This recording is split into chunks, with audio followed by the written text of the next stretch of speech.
In our final content lesson on modes of inheritance today, we're going to have a look at pedigrees. Now, before we can dive into full-grown pedigrees, it's important we understand what each of the symbols mean. So, in the case of circles, a circle refers to a female on our pedigree. If a circle is coloured in, this is going to refer to a female who is affected by a particular allele. Moving down, we can now see that we have our affected female once more, and this is next to a square. And this square refers to a male. Again, because it's coloured in, this will be an affected male. This line running down the centre here means that these two individuals have produced offspring. Okay, so we're just going to say here they're married and they've produced offspring. In this next instance, we move on, we have a square. This square is not filled in, so this is an unaffected male. Male because it's a square, and because there's no shading in this box, this means that this male is unaffected by this particular trait. We now have an instance where we have an unaffected female and their partner, an affected male. Moving down, once again, we have an unaffected female. Again, circle for female, unaffected, no shading. And in this instance, we again have an affected male. Male being a square that is shaded in. In this instance, where we have the line which runs through both the circle and the square, this refers to an individual who is deceased, who has passed away. Ooh.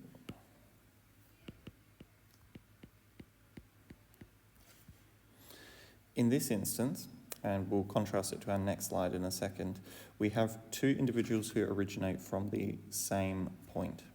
Now, in this instance, where there is no line connecting the two, these are non-identical twins. And in this instance, we can see both are male and both are also affected by this particular trait. In the next instance, and the key distinction here is this line joining the two, we now have identical or monozygotic twins. In our final example here, this is it tying all together. We have a small family here. So we have up the top, we have our two parents who are affected. So we have our female who is affected for this trait and our male who is affected, and they have 3 children. When it comes to offspring and children, the offspring on the left is always the oldest, and the offspring on the right-hand side is always the youngest. So on the left here, we have an unaffected female who would be the eldest child. The middle child would be this affected male in the middle. And then lastly, we have our youngest child over on the right-hand side, another affected male.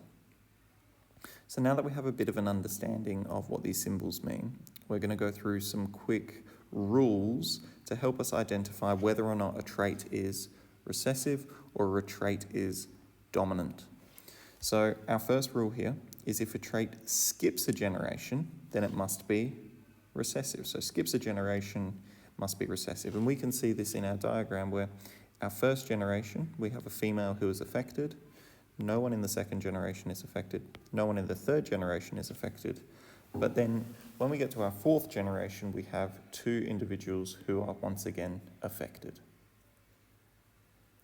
In our second pedigree here, we have to determine if it's recessive or dominant once more. And what we're looking for now is 2 unaffected parents having an affected child. So we can see very clearly here we have 2 unaffected parents, and if we follow that all the way down, we also have an affected child. And what this tells us is that this trait must be recessive. If we have 2 unaffected parents and an affected child, it must be recessive. Our third pedigree here, I'm just going to make a quick change here to make sure that we can use our rule for this pedigree.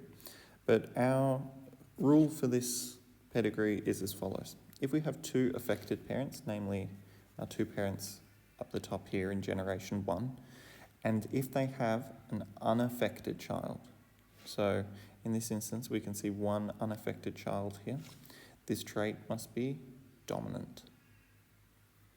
The last of our quick rules here is that if every affected child has at least one affected parent,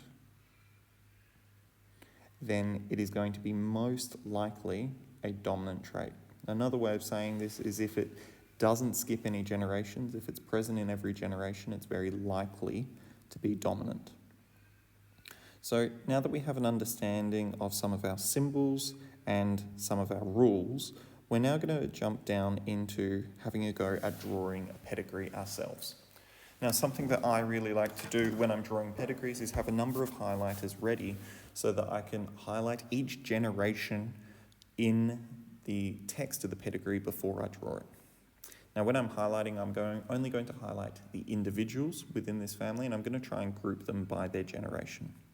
So if we read from the start, Miss Brown was a tongue roller who married Mr. Green. So right now, I'm going to highlight Miss Brown, and I know that she's married to Mr. Green, so they must be from the same generation. Together, they had 4 children, so I'm going to switch my colour now to green, and I'm going to say that their 4 children were Alice, Adam, Danica, and Travis, 3 of which were tongue rollers. Travis could roll his tongue, and he marries Judy. Now, in order to marry Judy, again, they're going to be in the same generation, so I'll use my green colour once again. They then had 2 children, so I'm going to switch my colour for a 3rd time now. Their children were Matt and Sue. If the gene for tongue rolling is dominant, so we've very generously been told what the mode of transmission is here, draw a pedigree for non-tongue rolling in the Green family. Enter the genotype under symbols for each person. So something that's important for us to note with this question is that they would like us to shade in our tongue rollers, not those who are affected for tongue rolling. We're going to shade those who are non-tongue rollers. So what I'm going to do over on the left-hand side is I'm going to draw a very quick key to say that my yellow people, Miss Brown and Mr. Green, in my first generation are going to be up the top. My green people, so from Alice through Judy, are going to be my 2nd generation, and my blue people are going to come in my 3rd generation here. So ideally, if I was doing this on paper, I would be using a pencil because, look, we all make mistakes when we're drawing these ones, but I'm going to start with my 1st generation. And in my 1st generation, I have Miss Brown, who is a female, married to Mr. Green. Now, when I'm looking through, Miss Brown was a tongue roller who married Mr. Green, a non-tongue roller.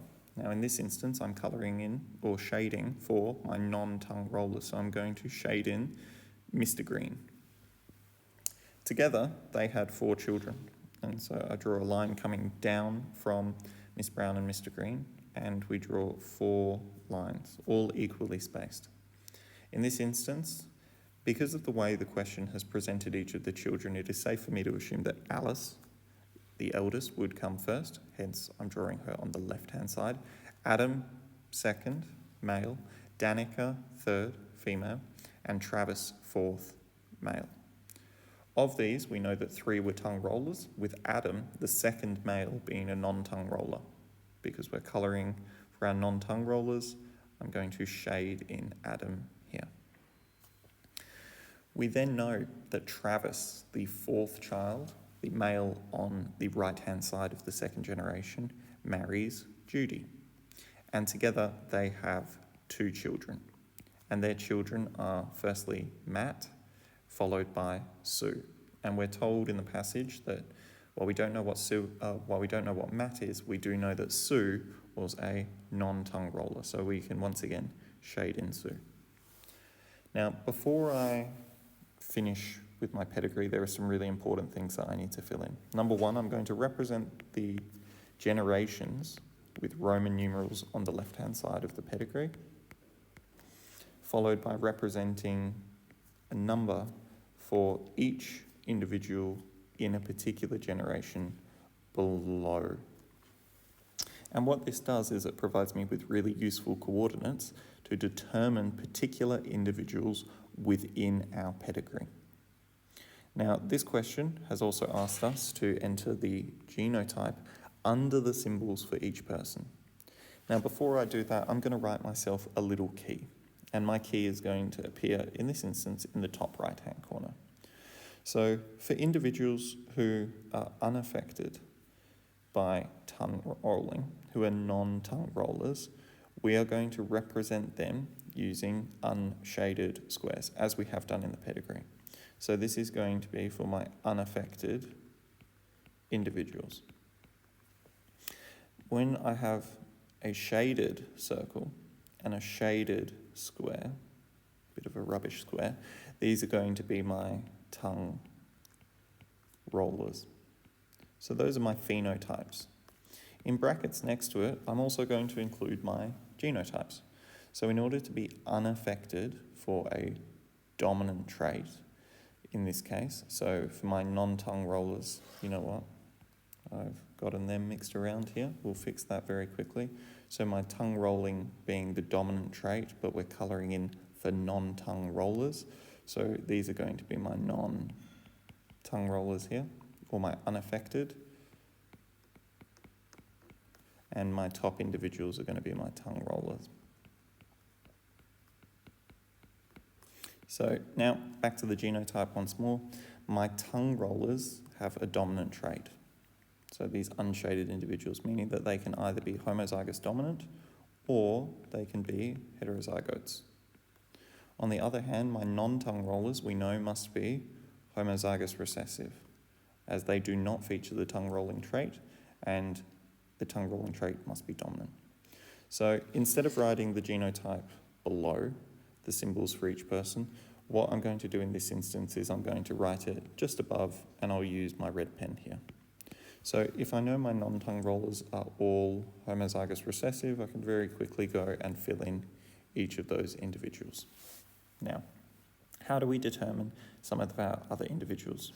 So we need to find out for person 1-1. In this instance, to find for from our first generation individual 1, which is Miss Brown, we can look to her children.